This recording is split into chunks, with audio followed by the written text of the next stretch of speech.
As a follow-up to my previous video, how to heal your diastasis without exercising, I now want to give you 4 stretches to help with healing your diastasis.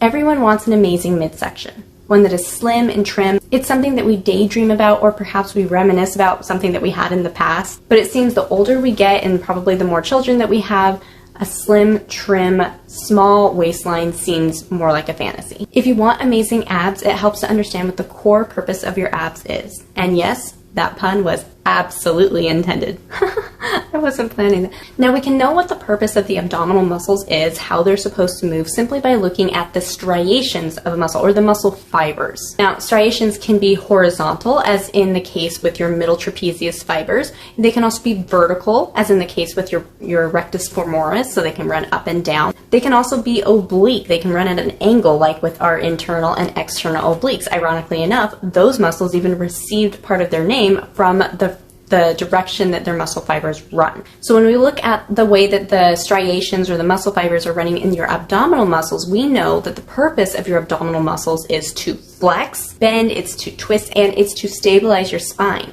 Now, the variety of movements that your core is capable of far exceeds the demand of most exercise programs, which only leverages 2 of those motions, and that's usually flexing, like when you do a sit-up, or stabilizing, like when you plank. In most abdominal exercise programs, you are left with the same kind of exercises that require low body weight and high repetition of movement. Few programs actually require dynamic strength from your core through more dynamic and functional movement. And it's these dynamic movements that are going to lead to a stronger, more slim and trim waistline. But it's also going to lead to a stronger core that's capable of not only supporting you in your exercises, but also a stronger core that is capable of supporting you throughout your daily activities as well as your recreational hobbies. Have you ever watched your children play at the park?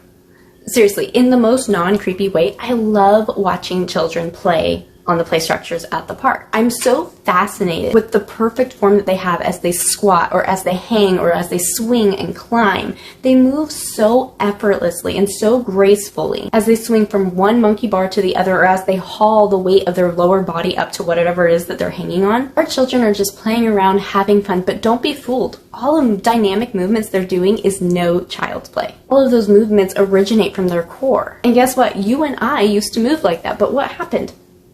Adulting. Adulting happened. We learned to sit in chairs and not move, and to go about our life with a very limited range of motion, only going from like sitting down to standing up, and only very small movements, nothing dynamic, nothing that really challenges our core. And after 20 years of not requiring very much dynamic strength from our core, guess what? That led to all kinds of compensation patterns that lead to back pain and all manner of issues. So the next time you're just sitting on the bench at the park, watch your kids, notice how they move. Our core is designed to respond to the activities that we throw at it every day, but the problem is most of us don't require anything of our core throughout the day.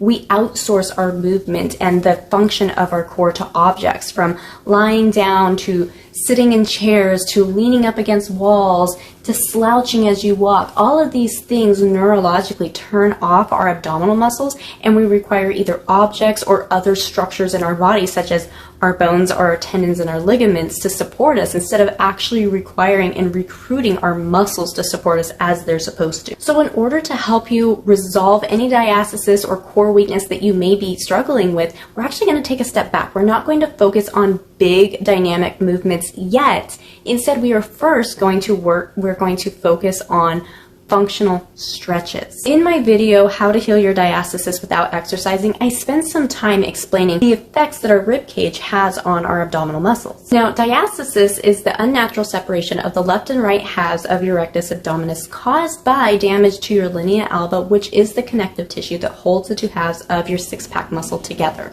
And that damage is caused by excessive outward pressure. Now, if you would like some more information on the different kinds of excessive outward pressure besides just pregnancy, because diastasis is not exclusive to just women who have given birth, be sure to save this video and subscribe, and then go watch the first 2 videos in this series on how to correct your diastasis. But since your linea alba actually attaches to the ribcage via the sternum, wherever your ribcage goes, your linea alba follows, and that is going to impact your core muscles. Now, a vast majority of Western culture actually lives with a condition, or a postural condition, called forward head posture, and it is characterized by rounded shoulders, a drooping head, head, as well as shoulders and a ribcage that are stuck together. And this means that whenever you lift, pull, reach, or do anything with your arms and shoulders, your ribcage comes along for the ride, and consequently, so does your linea alba. So while I know it's really exciting to just get into a new workout program and go for those really big, impressive movements, your core is likely not strong enough to handle those movements yet. And it's not strong enough because it's not mobile enough yet. And that is why it is best to start with some specific and intentional stretches that are going to release your pectoralis muscles, your latissimus muscles, as well as your serratus anterior muscles. All of these muscles that are going to get your shoulders and your ribcage really stuck together. It's best to start with intentional stretches that are going to release those muscles so that when you get to the smaller and the more medium and the larger dynamic core exercises that are really going to give you that strong, slim, and trim physique, that you can handle it and you can do it with integrity and safety. And I know, especially if you're a former athlete, it's going to be really hard to slow down and focus on these stretches and learning how to move properly, but do not skip this step.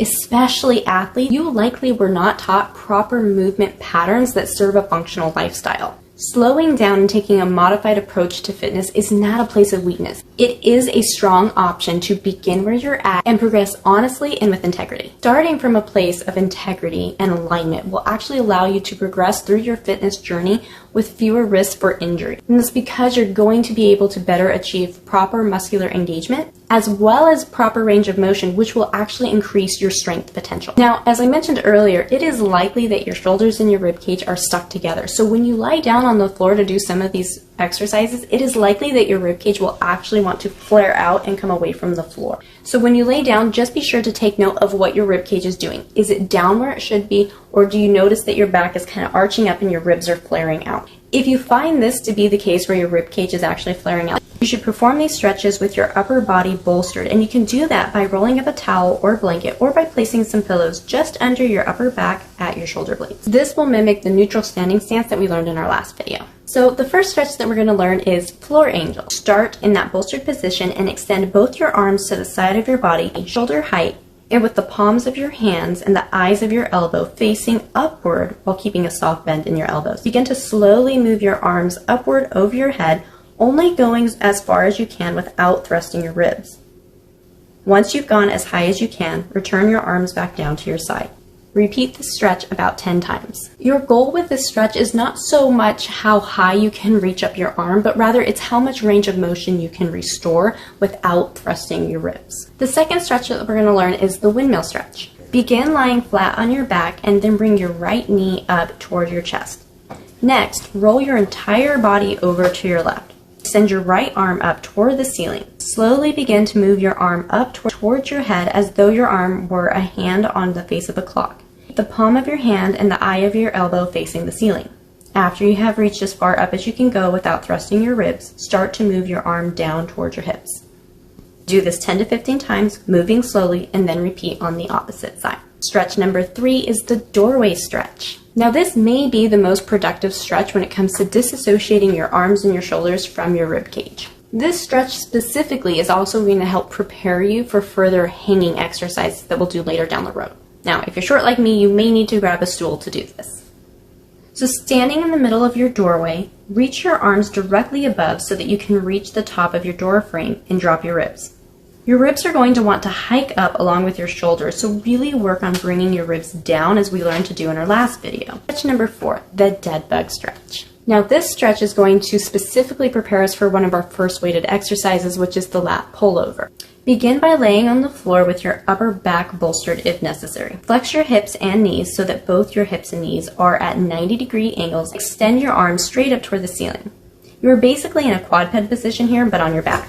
Now slowly extend one arm up over your head, only going as far as you can without flaring out your ribs. So many people are eager to start workout programs and load on the weight. They want to do squats with the really heavy weights, but the problem is that when you don't take the time to loosen these structures that we're working on first and really make sure that you have integrity, alignment, and a very strong core, when you go to do that weighted squat and you have those rounded shoulders and that weakened core, you can't actually keep your chest up, and you have to do that to have a proper and safe squat. And that's why I'm trying to walk you through this process, from learning basic stances like how to stand and how to breathe correctly, and then loosening up these muscles so that you can begin safe and effective workouts. I want to help you heal your diastasis and heal any core weakness that you have so that you can live a very strong, functional life. Now, like I said before, if anything that I'm talking about in here sounds foreign to you, be sure to save this video, subscribe, and go back and watch the first 2 videos that I've done in this series on how to restore your diastasis